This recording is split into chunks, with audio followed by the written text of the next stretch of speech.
Mesir sedang bersiap menghadapi tekanan baru akibat pelarian, sementara krisis di Selat Hormuz mendorong Timur Tengah ke fasa risiko yang sangat tinggi. Mobilisasi Amerika Syarikat untuk membuka semula laluan maritim pada hari Sabtu 25 April 2026 bukan sekadar operasi tentera laut.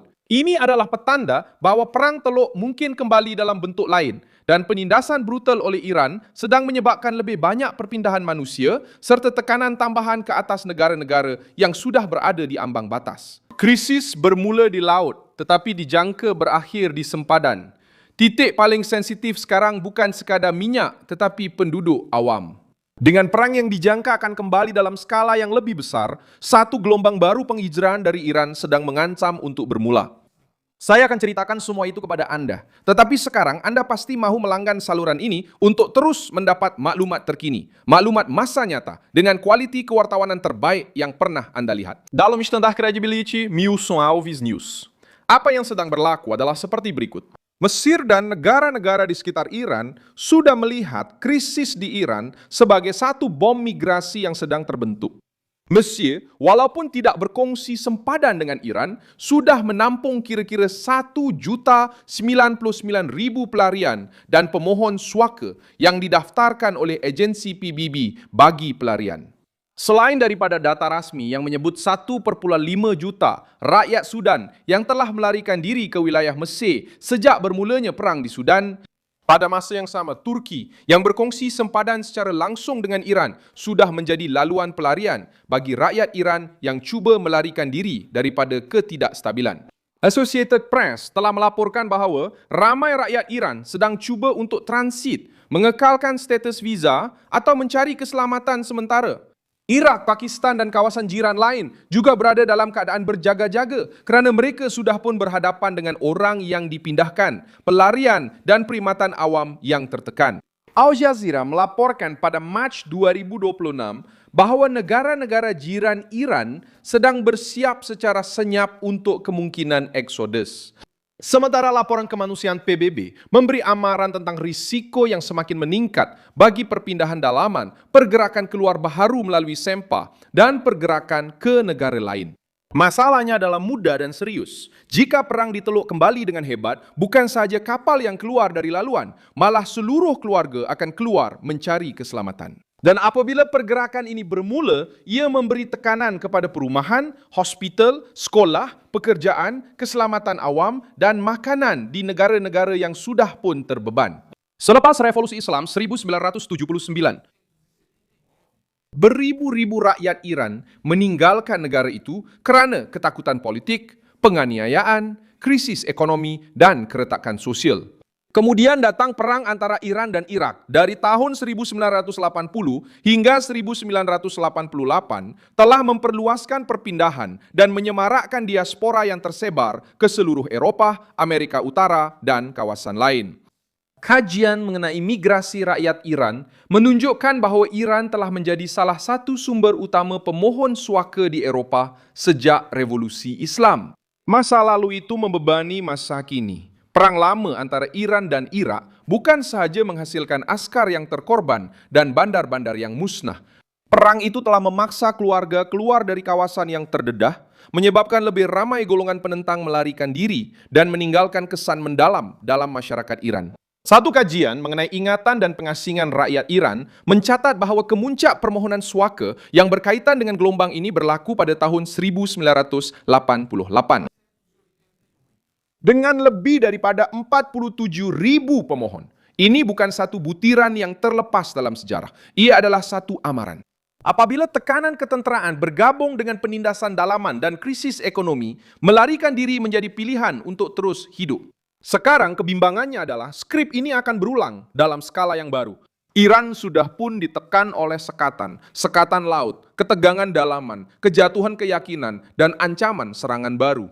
Jika tindak balas Amerika keluar dari bidang tentera laut dan beralih kepada operasi yang lebih keras, ramai orang di dalam Iran mungkin akan faham bahawa sudah tiba masanya untuk keluar sebelum sempadan menjadi lebih sukar untuk dilalui. Laluan semula jadi bagi ramai rakyat Iran pada awalnya adalah melalui Turki, Iraq, Kaukasus, Teluk atau melalui laluan udara yang masih terbuka. Tetapi, dalam krisis rantau, pergerakan itu tidak terhenti di destinasi pertama.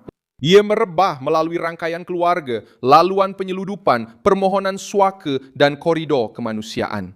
Pada ketika inilah, Mesir muncul sebagai sebuah negara yang berwaspada.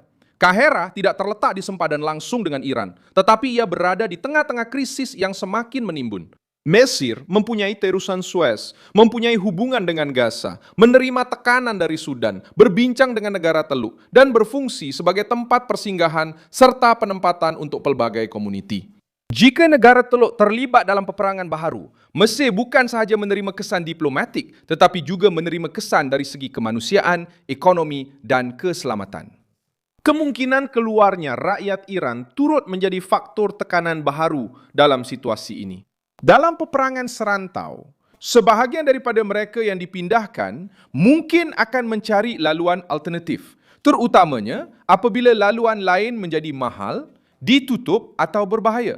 Dan Mesir, kerana kedudukannya serta rangkaian diplomatiknya, cenderung terkesan oleh sebarang pergerakan manusia besar-besaran di Timur Tengah. Mobilisasi Amerika meningkatkan risiko ini kerana ia menunjukkan bahawa Washington tidak berniat untuk menerima Hormuz sebagai alat pemerasan secara kekal. Dewan Rakyat United Kingdom mencatat bahawa pada 13 April, Amerika Syarikat telah melancarkan sekatan balas yang menyasarkan kapal-kapal yang cuba sampai ke pelabuhan Iran. Sementara pembukaan semula selat itu menjadi titik utama dalam rundingan yang diantarai oleh Pakistan. Iran pula mengancam akan mengambil tindakan ketenteraan jika sekatan Amerika tidak dihentikan. Dokumen yang sedang diedarkan itu juga menarik perhatian kepada peranan Mesir yang berprofil rendah dalam pengantaraan krisis tersebut. Carnegie Endowment menyatakan bahawa orang tengah dari Mesir dikatakan telah menyampaikan kebimbangan Amerika mengenai peningkatan ketegangan di Teluk dan juga amaran dari Iran tentang kemungkinan tindakan balas jika konflik itu semakin memuncak.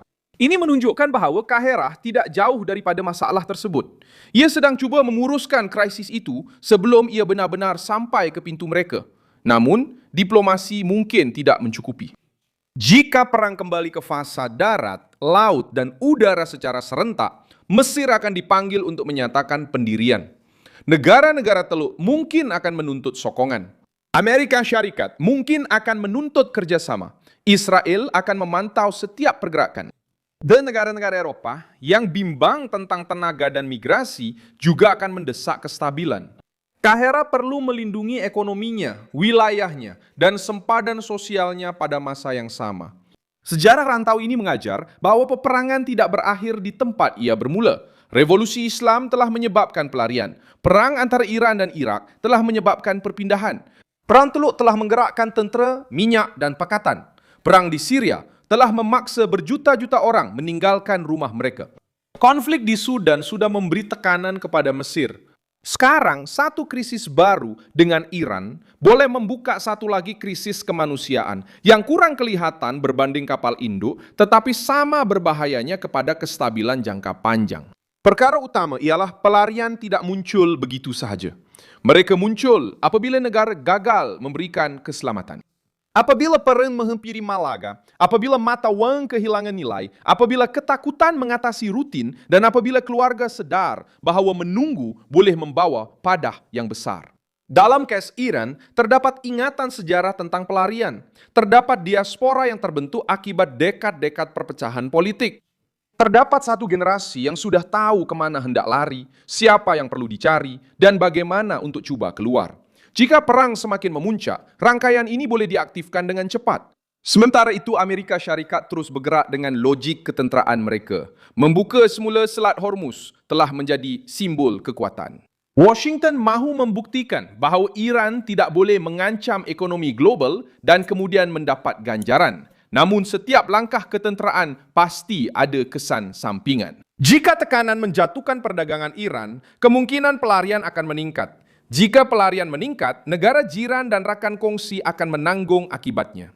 Dan Mesir, kerana berada di tengah-tengah peta politik dan migrasi rantau ini, turut terkena tempiasnya. Sila tekan butang suka pada video ini. Langgan saluran kami. Dan akhirnya, lihatlah ruangan komen supaya anda lebih terlibat dengan komuniti Milson Alves News.